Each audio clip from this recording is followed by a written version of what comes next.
Okay. Welcome to a funny thing happening on the way to the podcast. I'm Jesse. And I'm Eric. Sponsored by A&W Root Beer today. I wonder if they would. No. I don't Why think not? So. Well, if they don't, we can put ice in it and dilute the flavor. And yeah, ruin their good name. I'm just finishing my fudge. I'm sure people will love the lip smacking sounds. It's tasty. It's weird. I absolutely hate the sound of listening to it in any content except ASMR stuff. That's the only acceptable environment for some reason for somebody to have lip smacking sounds. And it's totally acceptable. Nobody complains about it.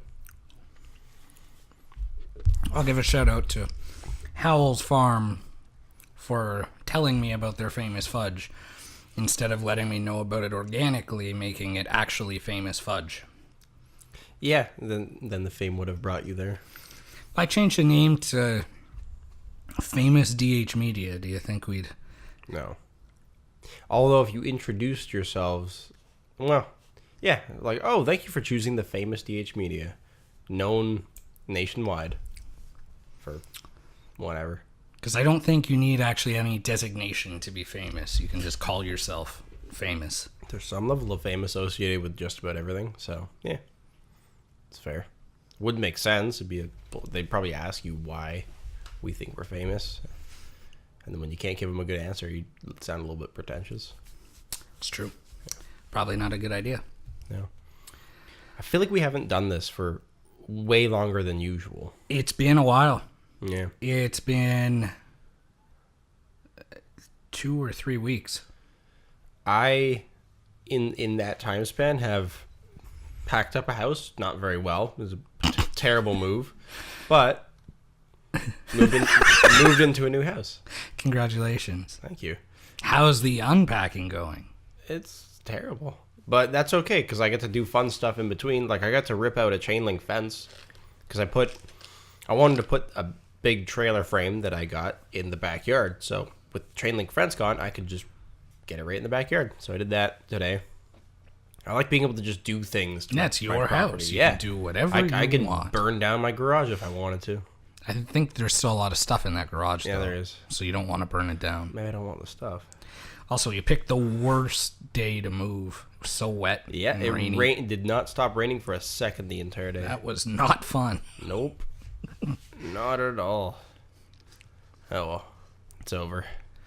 Well, congratulations. It's a big, big step, and I look forward to that.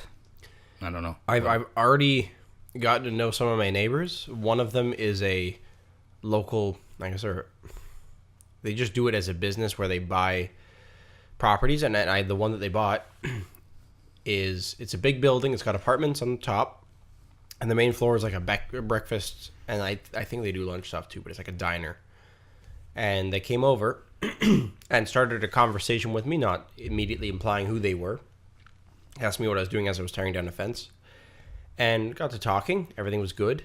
And then somebody who was renting the lower unit came out and tried to get out, and they were blocked in because the driveway leads into like a parking lot.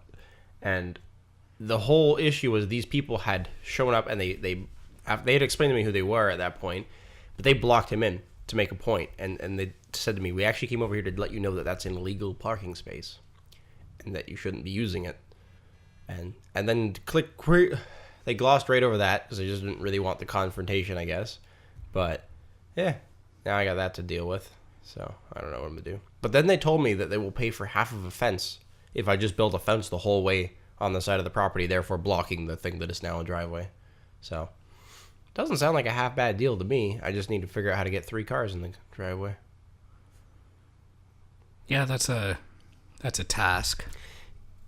It makes sense that they would be the first ones to confront me because all of my neighbors are like lower class civilians than I am. Jesus.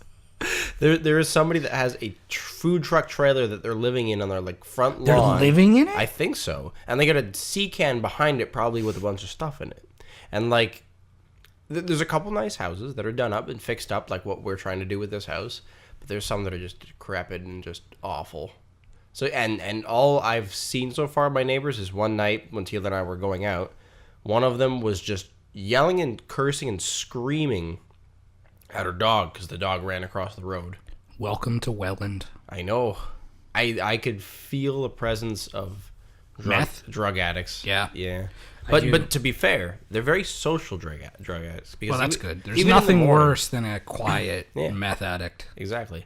They're running up and down the parking lot area all the time, and there's a bunch of apartments and businesses and stuff. They're all just saying hi to each other. So they're friendly meth addicts. They're friendly. That's good. I don't know. Yeah. I don't know how much risk I run into having a confrontation with somebody, but it seems like it's probably the worst out of most of the places I've lived. Only thing that comes close is Church Street, St. Catharines. That was pretty rugged.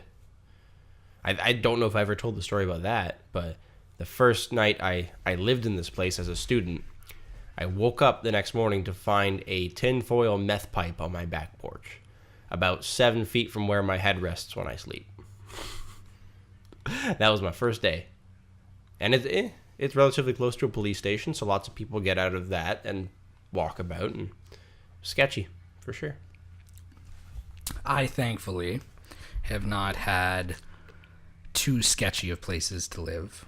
I saw your house where you lived when you were in college. Drove past it. Yeah. Tila pointed it out. And she's with us today, so she can shout things really loudly if she feels angry about it. Hi, Tila. Everybody who's watching today, take a pause. It's going to be like Dora the Explorer. On the count of 3, I'm going to wait for you, and you're going to say, hi, Tila. 1, 2, 3. They say hi. Can you hear it? She's not amused in the slightest. That's okay. It's a living.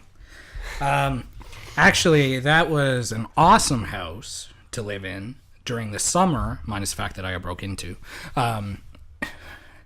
because everybody went home. So I got the full house for $315 a month. That's pretty cheap. Yeah. Welland's rent must be cheap then. Wow. It was. Not so much anymore. No, not anymore. But it was. And then after that, I moved into a house with the aforementioned Tila. And after that didn't work, got my own apartment. They were on the same street. The street itself is fine. And then I moved here after moving back in with Tila. And then moving here. Being an adult means moving where you live a lot. I've realized, because some people do it a lot while they're kids if their parents have sort of an unstable situation. I moved once as a kid. Changed schools once and all that. But yeah, no, the second university happens, it's like every 8 months I'm somewhere else. It's interesting. You become very detached from any particular location. I kind of like it. It's liberating. I feel like I could live anywhere pretty much.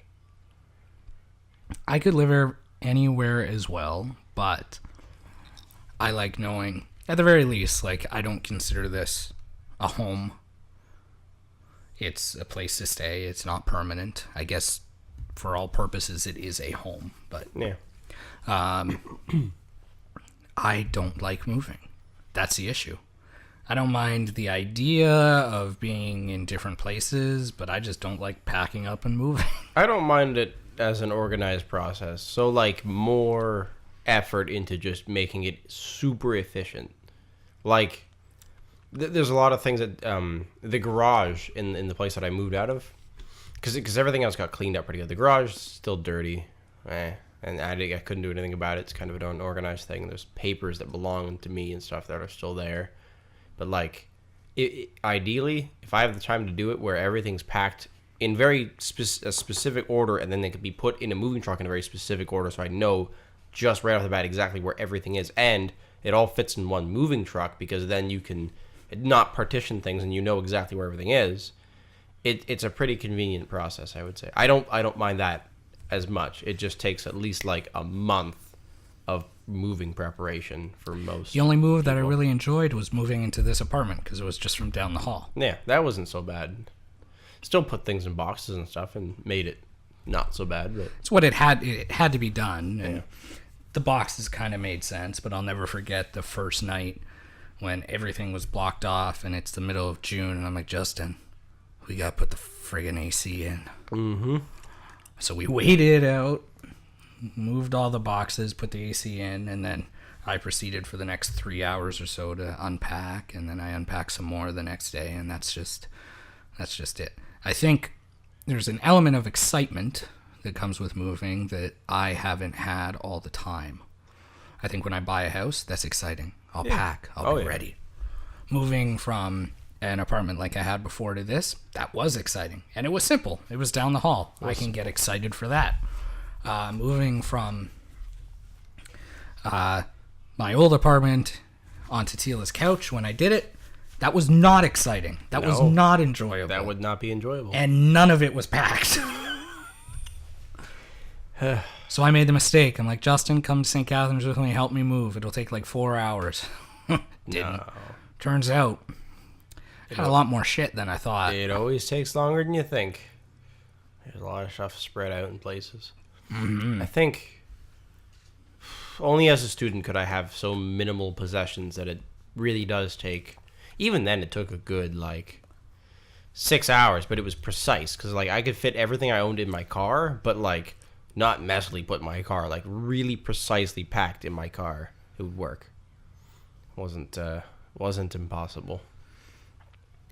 The whole tiny house craze is interesting. We might have talked about these on the podcast a little bit before, but the idea of losing all these possessions and just living minimalistically in a tiny house is cool. The more I read articles about it, I have made a switch from thinking they're not for me to thinking that maybe in some capacity I would enjoy it, but it would have to be, I don't know what it would have to be. I understand them a little bit differently now that it's been a long time since I first heard about them, but I think now the only way that they exist in their big form, because there's big tiny houses that are maybe on a 20-foot trailer or even larger sometimes, is if they're transitionary, in that this is the thing that you live in and live this lifestyle for a while because you're trying to get to maybe owning land or building something else yourself, a custom design house, or you're just looking for something to do in the meantime before you go rent somewhere else or whatever.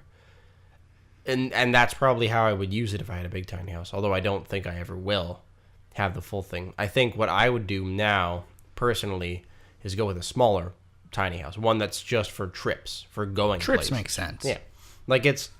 I see it as a more convenient option than a camper because it's so much more customized in the way that you could lay out stuff, even an electrical layout or whatever, simple stuff like that, or having a proper shower situation. And I know that there's campers that are really expensive that have great layouts and stuff like that, but I think I could do it for less money, building it myself and make it my own thing. But like a 14-foot trailer, I think, or maybe even a 12-foot trailer, you could do a lot with that, as long as it's wide enough. Nice 7-foot wide trailer. If I did that, it would end up looking like a hut from Gilligan's Island, which, again, isn't a bad thing until you start driving. No, you can't drive with that. No. Put the tie straps over the roof for your trip. One day. One day I'll try something ambitious when I have a house. Yeah, having property is good too.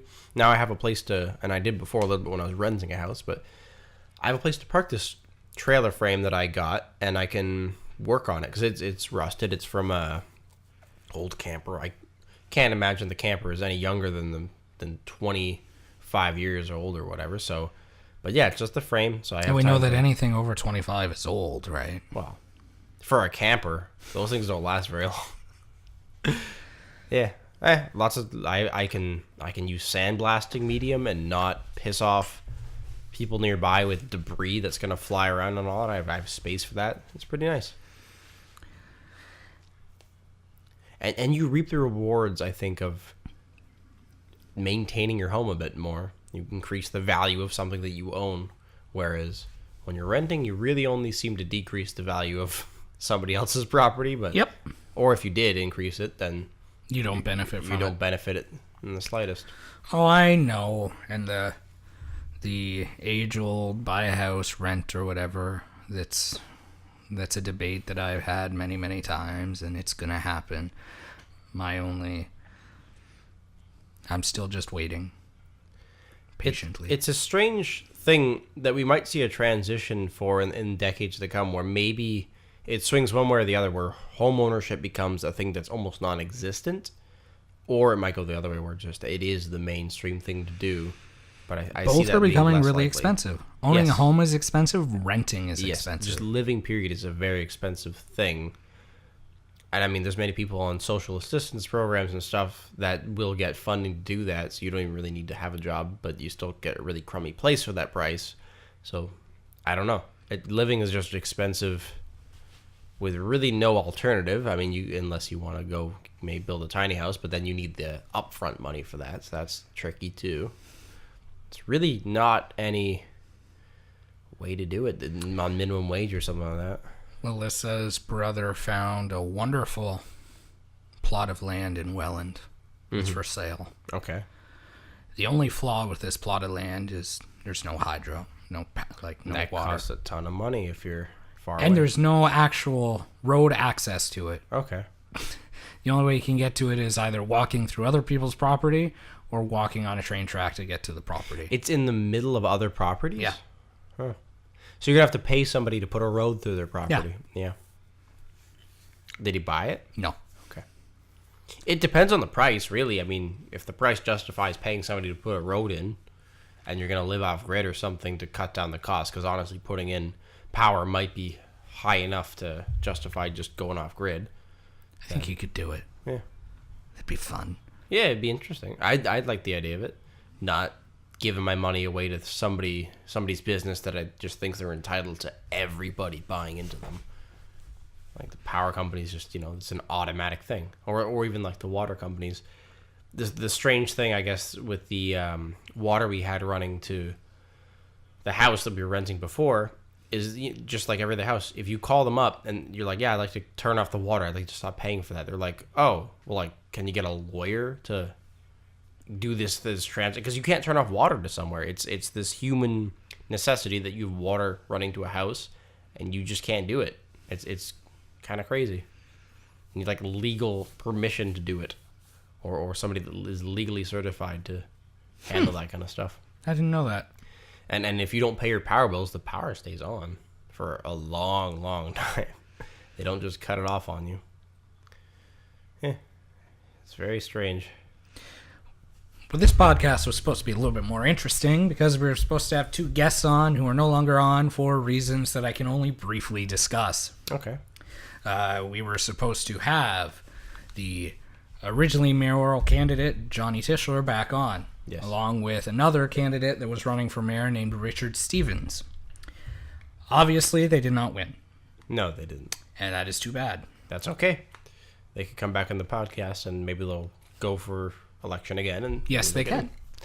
But the reason why they decided to come on the podcast was because they felt shortchanged in the election. Yes. As I'm sure most, people who didn't win do. With most situations, you feel shortchanged. Yep. So they were going to come on and they were going to vent and it was going to be amazing.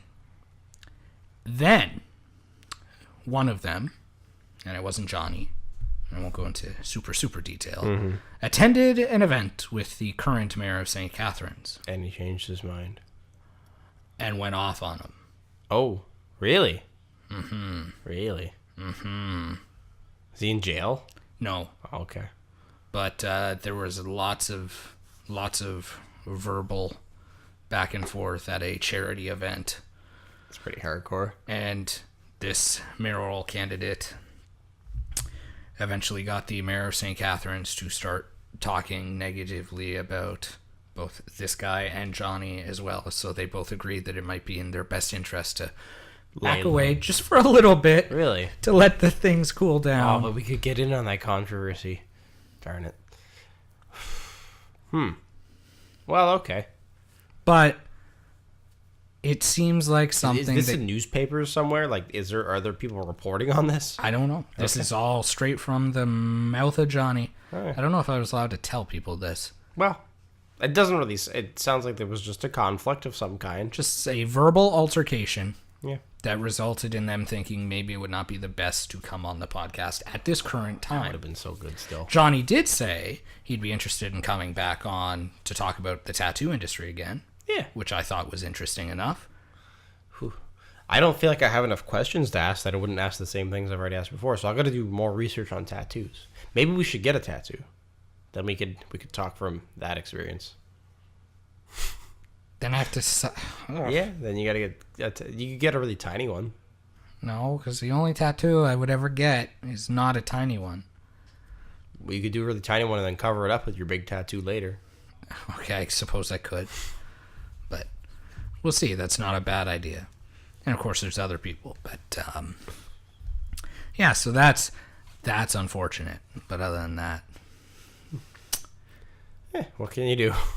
I guess political scandals are See, like, everywhere.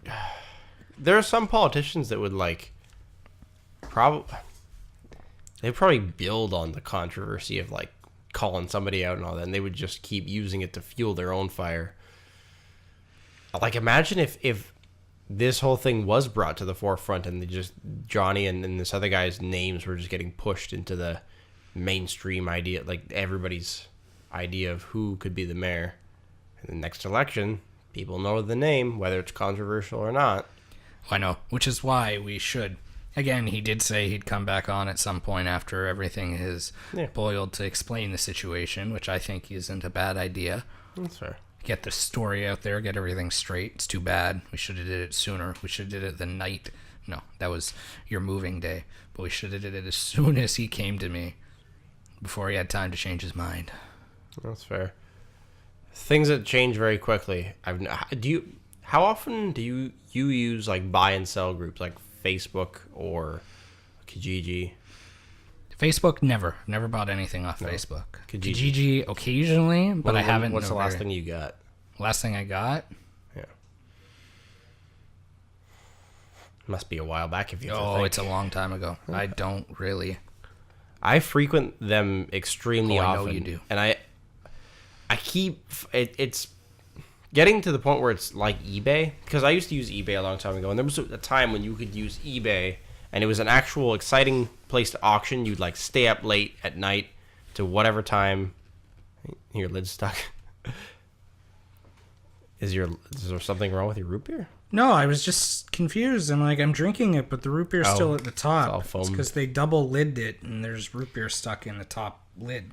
Well, there was a time on eBay when you could bid on things and you'd have to stay up, late for whatever time the auction ended and all that kind of stuff.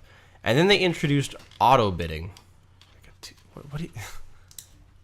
is so distracting. I'm listening. Anyways, Auto bidding. Long story short, eBay is boring, and it's just you can buy all these items instantly instead of auctioning on them, and it's not as exciting as it used to be. People can just put auto bids up to a certain amount, and you won't be able to see what the amount is. So you're sitting there just bidding more and more, and they're just auto bidding over you without even being at their computer. It sucks. It's terrible. Kijiji was great for the longest time. You said was great. Yeah, it was. For Americans, it's like a Canadian Craigslist. Even though Canadians have Craigslist. We do, but Craigslist is not as popular in Canada, I would say. Kijiji is where everything's at for buy and sell. It was good, and then Facebook Marketplace came along, and it's also in theory pretty good, and more people use it because everybody has Facebook. I'd say it's blown up very, very quickly. But the issue I'm having now is that there's too many people buying things. Great time to be selling things. Buying, I have tried to get no less than like 3 items. One was a truck, too. One was a motorcycle. We're talking big items that cost a lot of money. I've tried to get those things, and I've messaged these people to buy them, and they've said, yes, I'd like to sell them to you. And then I say, okay, what time can we meet? Will this time work? And then they don't respond to me for about 3 minutes. And then they respond to me, oh, it's been sold. In the time that I'm arranging a pickup time, it's gone. It's crazy. Okay, I thinking back, you sent me a link to a guitar that I was trying to buy, and by the time I clicked the link and said I'll take it, it was gone. There's so many people buying things. I still need to buy a guitar. You do. I saw one the other day, then I thought of you, but then I thought it was going to sell really quickly because it was a really nice Epiphone acoustic guitar, and I think it was like $80, and it was way too cheap for what it was. I'll find one. No, By the way, the motorcycle I was looking at was like a $1,500. Are you a motorcycle guy? I am for this one because it was a $1,500 motorcycle, and this guy was moving out of the country. He was gonna be gone. He had to get rid of stuff like ASAP. And I messaged him on Saturday when I was at work, and he had the bike listed for $600. Like, it had to go. And I was like, "Okay, I can come meet you. Does tomorrow, or like, what works?" And then he messaged back, "No, have to sell it tonight." I'm like, "Okay, tonight, I'll come." Yeah, I'm like, "I will be there. I don't care. I will be there." Message back, sold. Fuck! I almost like tripled my money on a motorcycle. I would have driven. It was in St. Catharines. Driven, picked that thing up, loaded on my trailer, and I could have sold that for like $1,500 in a week. No problem, all day long. Which is probably what somebody else was thinking, and they probably bought it. It's crazy. It's so competitive. So it's a good time to be a seller. Yeah. I've sold a couple things recently, too.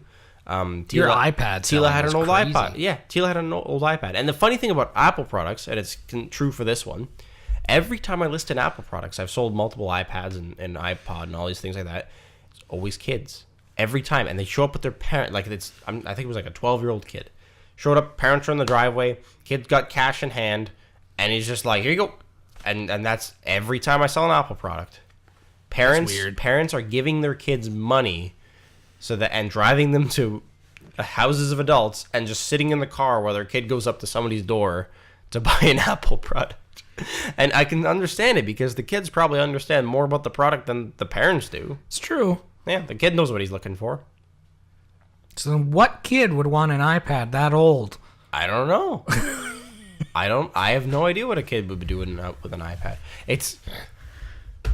Maybe it's for kids that their parents won't buy them cell phones, but they think they can get away with all the things that they would get away with a cell phone, but with an iPad.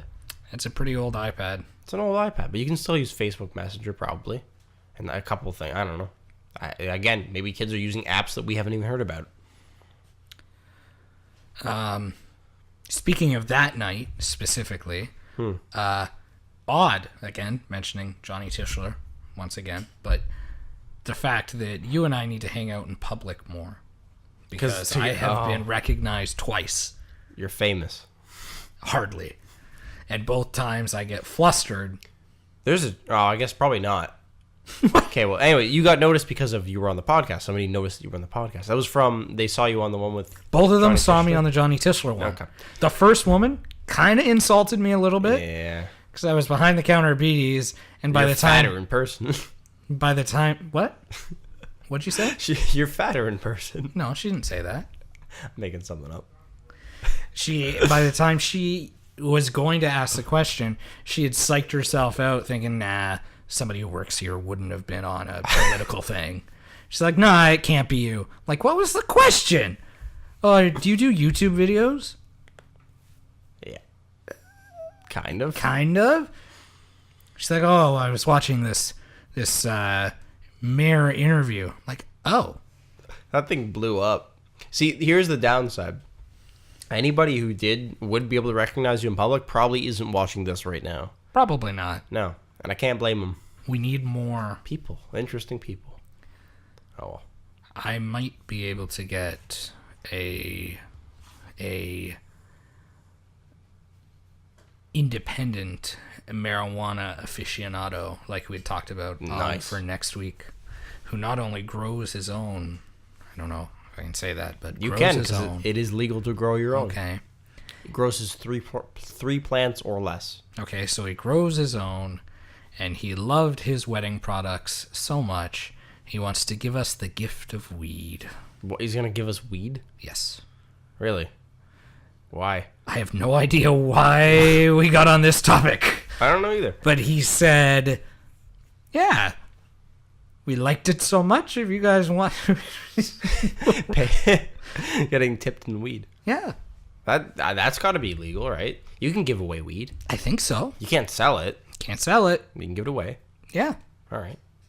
That's fair enough. Well, it's because we were talking, because he is working on starting a weed-inspired Instagram, and we were talking about how... There's so many of those. Yeah, of course.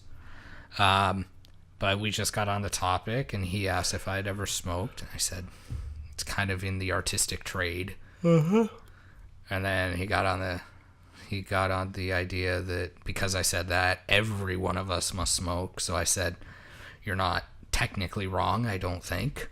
No. So Tell him if he needs macro shots of weed. Call us up.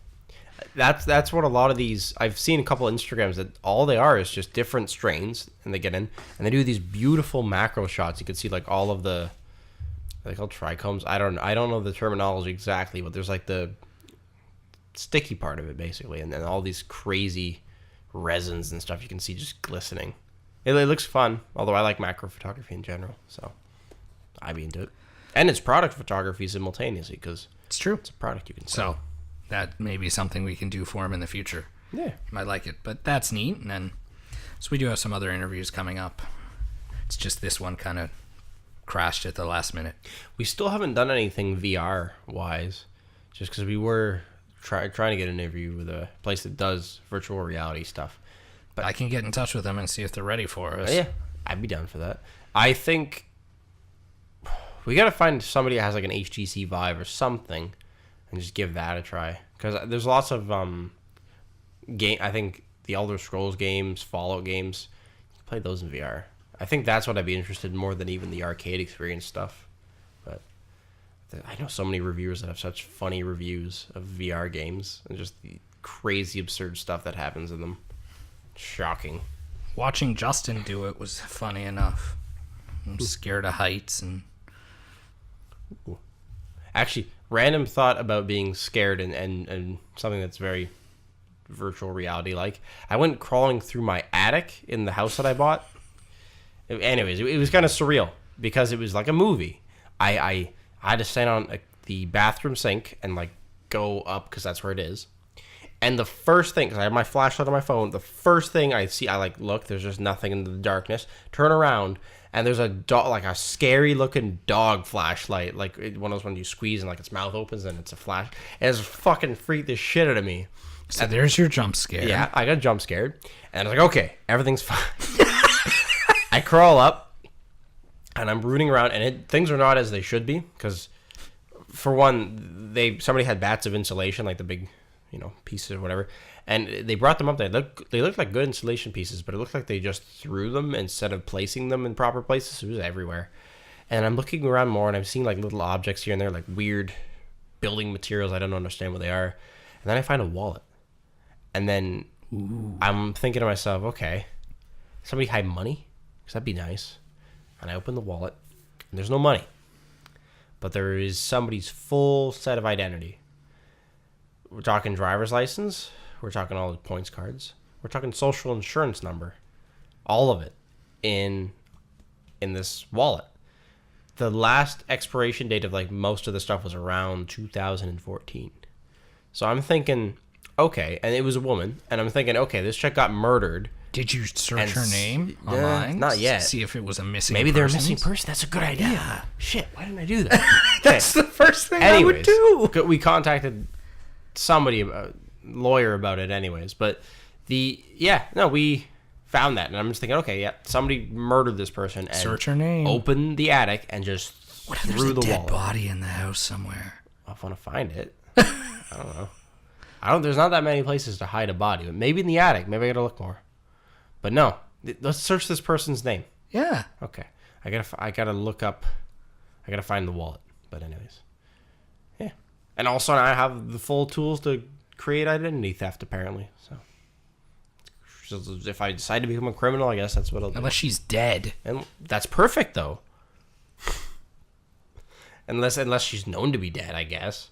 If she's dead but disappeared, still good. Okay, fair point. It's like talking about doing the meth business here, though. We can't... You can diverge businesses and do meth and identity theft. I'm sure criminals dabble in different fields. Well, I know that. But then some poor police intern has to go through hours upon hours of podcast footage, and this is how we get arrested. It's perfect. The perfect crime. That's funny. No, that's... That's neat. A wallet in your attic. It had to have been just thrown from the entrance of the... What if somebody just stole the wallet? I feel like it's less exciting.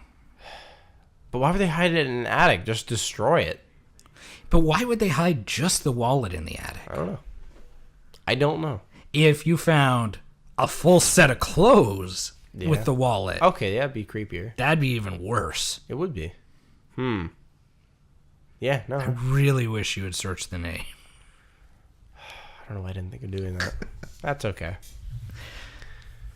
Yeah, that would be pretty creepy, finding a missing persons report of some kind. But then, that sounds like the beginning of a movie. Like, then you go on an escapade of trying to find out who this person was and, like, who killed her. It'd be a good murder mystery movie. Well, if she was murdered... Yeah. She's in that house. You bought a house Maybe that had danger written on the basement wall. It's true. I don't know if that's menacing as much as it is just vandalism. I think it's menacing vandalism. Okay. Unless it was a demon. The stairs are a little dangerous. You might trip and They fall. are, actually. I went down, and it's nice that you have a basement. It's odd because you don't have direct access to it. You have to go outside to go to the basement. Yeah. Well, that's what the consequences of living on the second floor are. It's in a duplex, so not a big deal. Can't complain, really. Gonna have a renovation show, hopefully. Shoot our first episode with tearing apart our house. Did you already today? No. We bought some things to renovate the house with, kind of. Although we don't really have a cameraman, which is kind of the issue. I guess we gotta film each other. We can wear GoPros. You could. You know a cameraman. Do you want to be our full-time cameraman that comes to our house every night and records us? Because this is like... Every night? This is like an everyday thing, pretty much.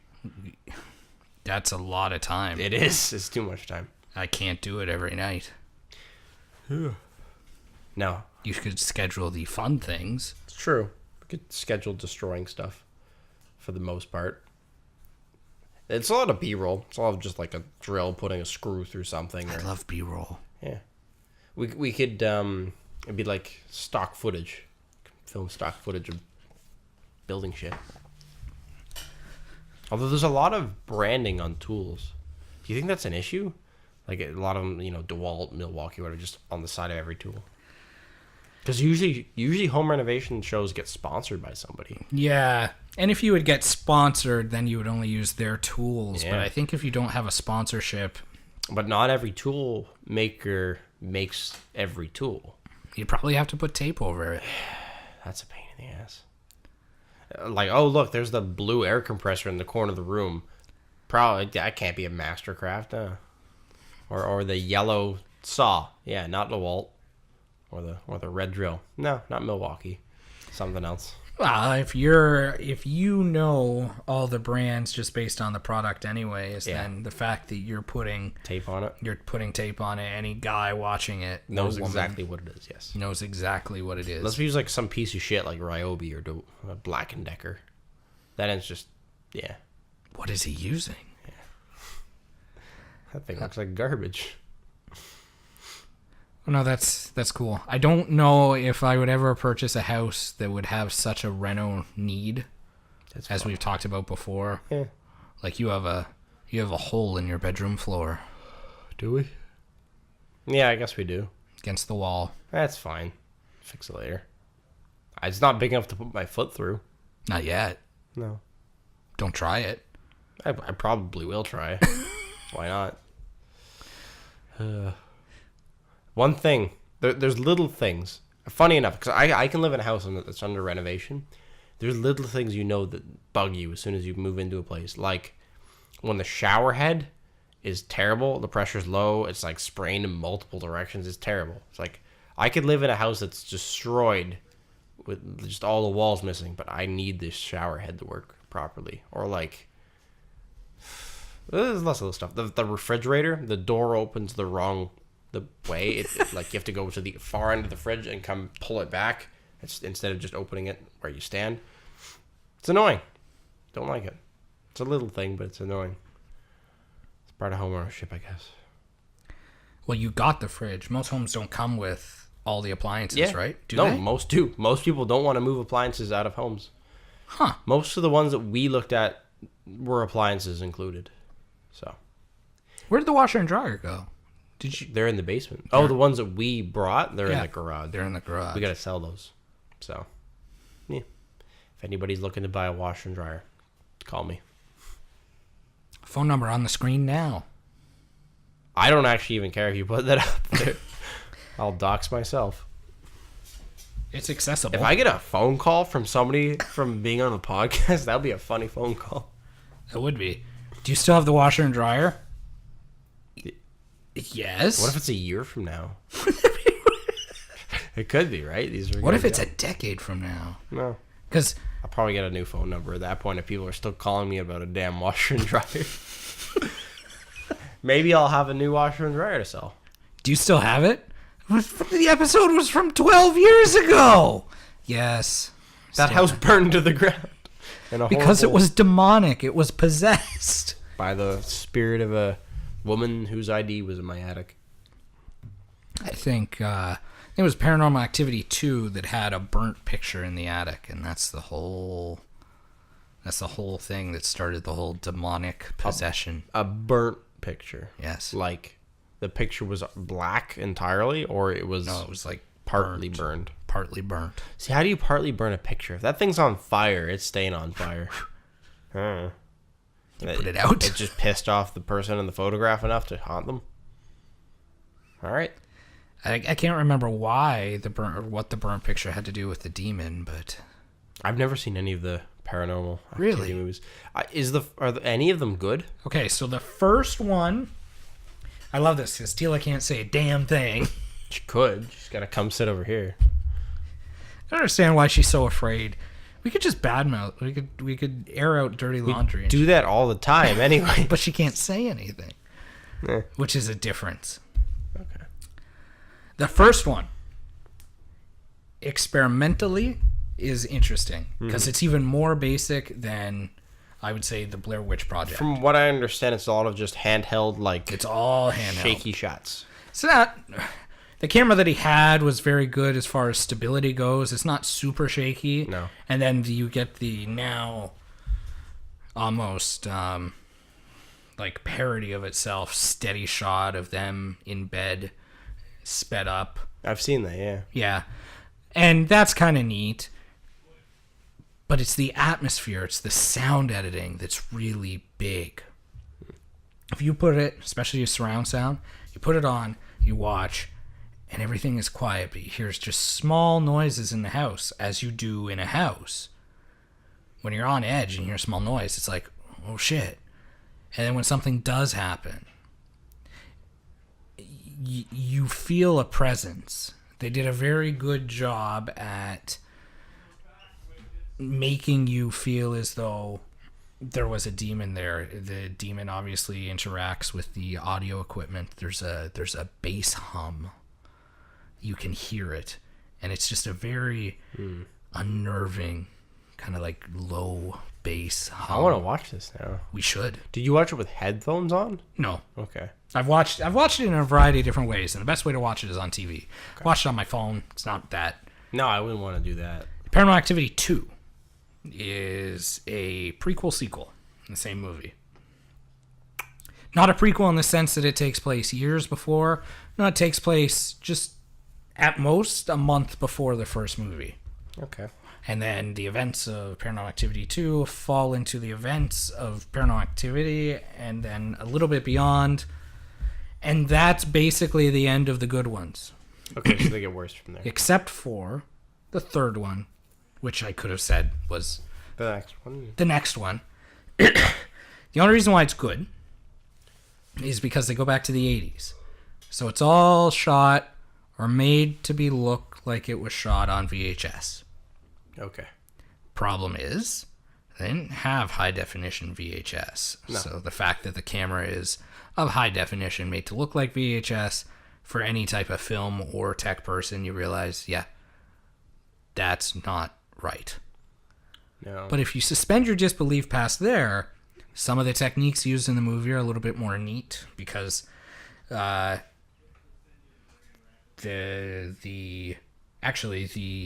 main protagonist in Paranormal Activity 3 is a wedding videographer. Nice. Yes. And Close to he home. realizes that there is something going on in the house. And he wants to get a security Is it the camera same type. house? Different house. Okay. Same family, different house. Oh. Spoiler alert. So he puts a camera on the rotating head of a rotary fan. Oh. It's kind of interesting. And then the camera moving back and forth. This stuff happens when it gets back every time. Okay. It's kind of neat. I like it. And then after that, I think I saw the fourth one, but I didn't see 5 or 6. Oh. There's a lot of them. That's a lot, yeah.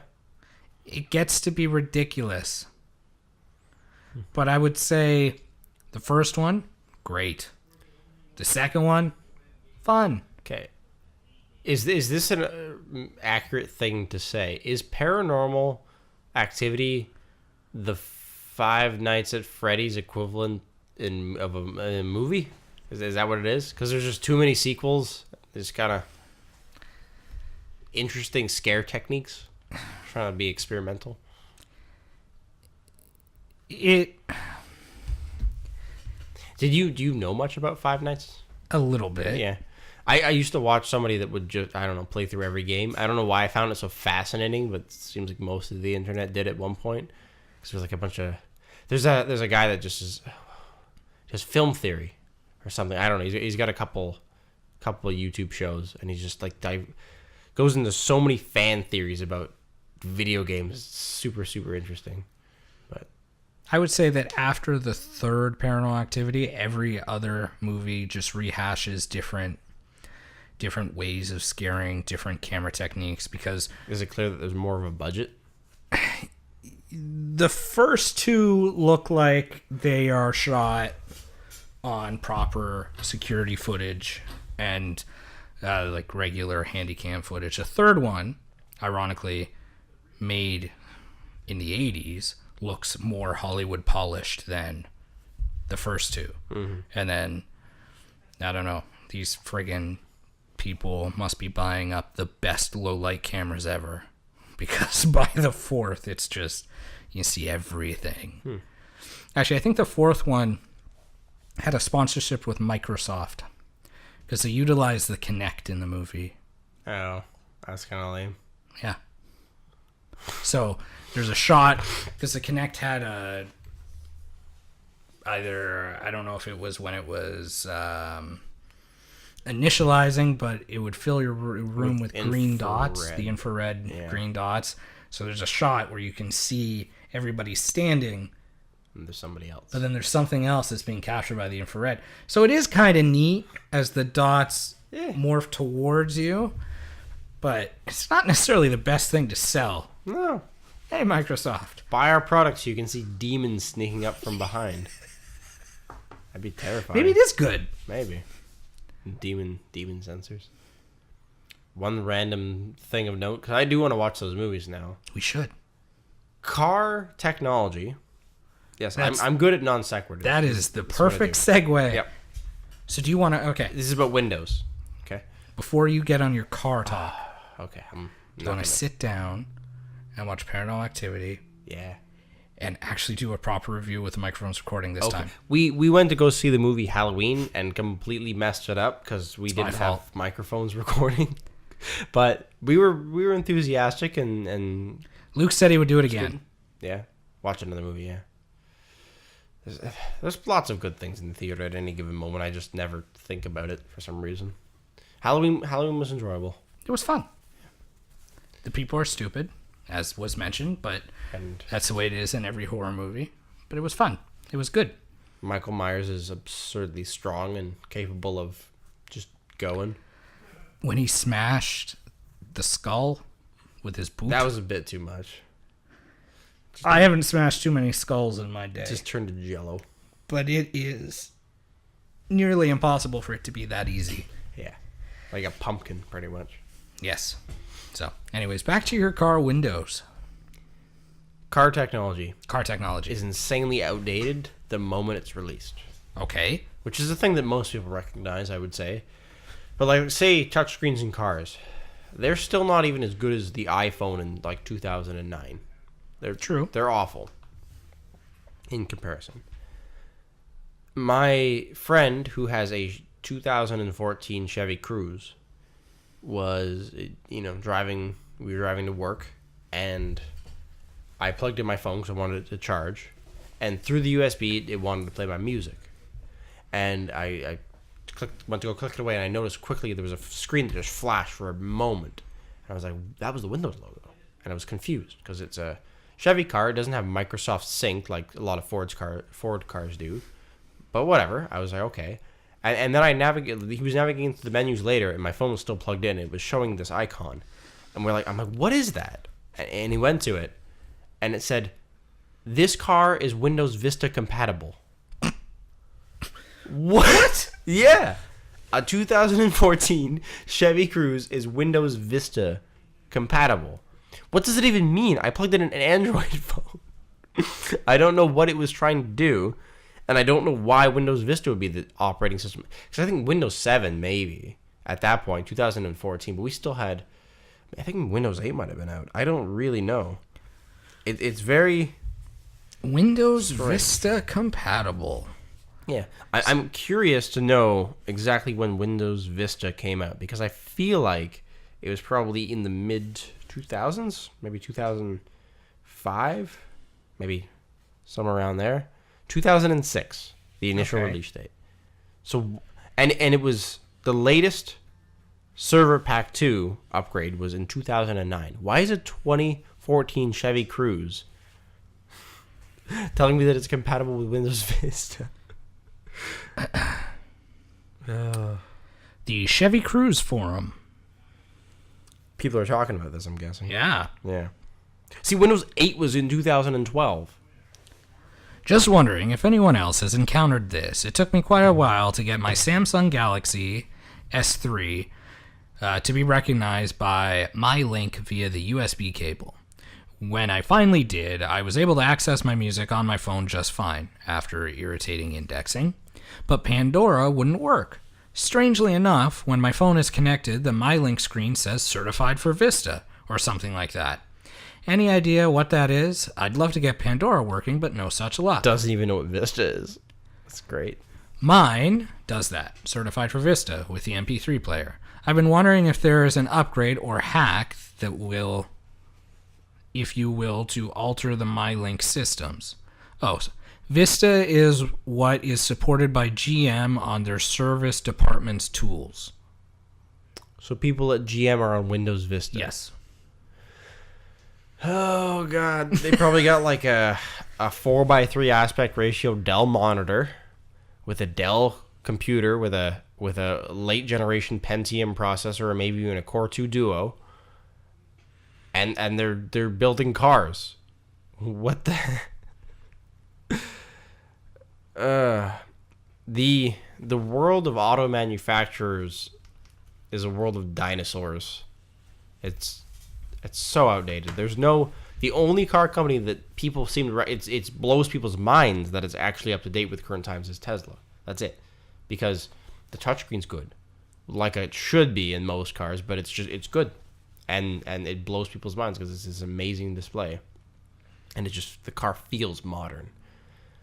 You go pay $100. Have you ever seen one have you ever sat in one or anything Tesla? like that? Yeah, I've sat in a Tesla. I haven't. I want to. just go to a Tesla dealership. I should. Yeah, oh, they're cool.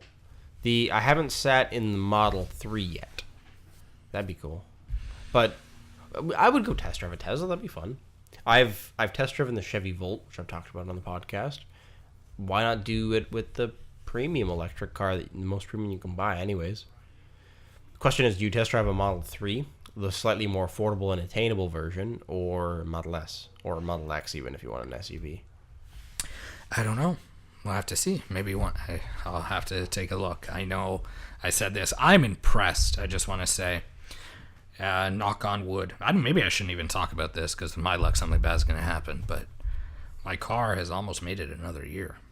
It's impressive. And I didn't think it was going to. But so far, there are no issues. outside of the one transmission fluid issue, which I had, which was stupid, and I don't want to talk about. Just fill it up. That's about it. Didn't flush it. Didn't know. Anyways, moving from that. Didn't flush it. The system needed to be flushed. Oh. If you have a leak of some kind or you go through the fluid, usually just top it up. But if you have some other problem, I don't know what the problem was, but usually you don't have to flush it. But we'll have to see, because if this new job picks up, I want something that I can spend some good time in. I want a nice, comfortable vehicle. Yeah, can't blame you. And do you know what you're going to do with the car now? Are you going to donate it to some kidney research? Probably still going to be donated. Yeah, just seems easier. I'm not going to. I'd make some money off of it, but a little bit. Used market value of your car, in my estimation, on what's on Kijiji. How many? It's like 300. 315. 315, probably worth about $1,700, I would say. And that's not that's wait a little bit and find the right person to sell it to. But yeah. And that's with a clean-ish bill of health, no check engine lights on. Well, yes. When the time comes, I will weigh my options accordingly and go from there. But as it stands, it still works surprisingly well. And the last time when I went in and said, hey, everything seemed good, they mentioned the small little cosmetic issues that I know it has, and those don't hurt the car's performance. No. So luckily, it is what it is. I had to change the... I just thank God. I was so nervous, and it didn't make sense. When I got that driver job, working, driving around people, they have to give me their own vehicle. Mm-hmm. They can't trust the vehicle of an employee, and that doesn't make me an employee. Oh, I'm glad that I didn't have to drive my vehicle around. Yeah. I wouldn't want that either. I had to replace the oxygen sensor in my also Ford Fusion. Oh, what? How did all that go? Since my bloodline is partially to blame. Do I rat your dad out on the podcast? I've already explained it to you, basically. Anyways, I tried to tow something with a hybrid that's not supposed to tow anything, and it was too heavy, and it brought out a symptom that my car had, because when I got the car, it already had an oxygen sensor issue. And on most cars, you can kind of just ignore that check engine light for a long time, and it's not a problem, but it may become a problem in the future where the engine will just cut out because the sensor doesn't know what's going on for the fuel and air ratio mix or whatever. So I had that problem after towing a trailer, and I was just driving at 80 kilometers an hour down a country road, and it just shut off, and I had to pull over to the side of the road, turn the car back on. So I decided to get it fixed. That was expensive. Ford charged me $440, something like that. But at least my car won't die in the middle of the road. That's true. It's a good thing. I think you're supposed to get better fuel economy too, although I haven't really noticed much of a difference. Yeah. It's an expensive part, but it's a fairly common thing to go. Tila replaced hers in the Pontiac G5. Well, I'm sorry you had to go through with that. I think my dad was just trying to be a third party. I'm glad I got the trailer still. It's good. But now you're looking for a truck, but now you technically can't tow it. You're not supposed to. Tow what? The trailer. Oh, yeah, with my car? No.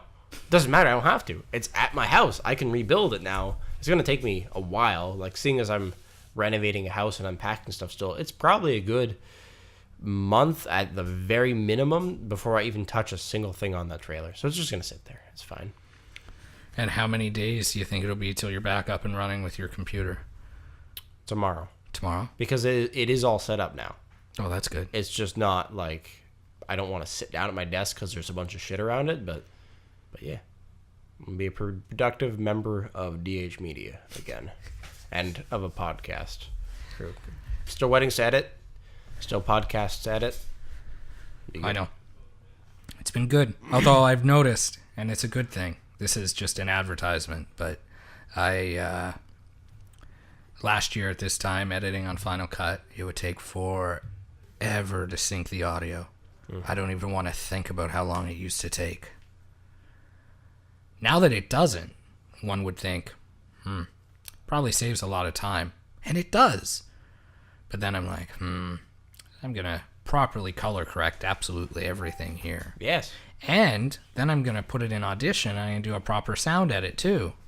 So although I still save time, which is good, You use it to create a better product. I do create a better product and I still come out ahead. I got one video left. It's like humble brag.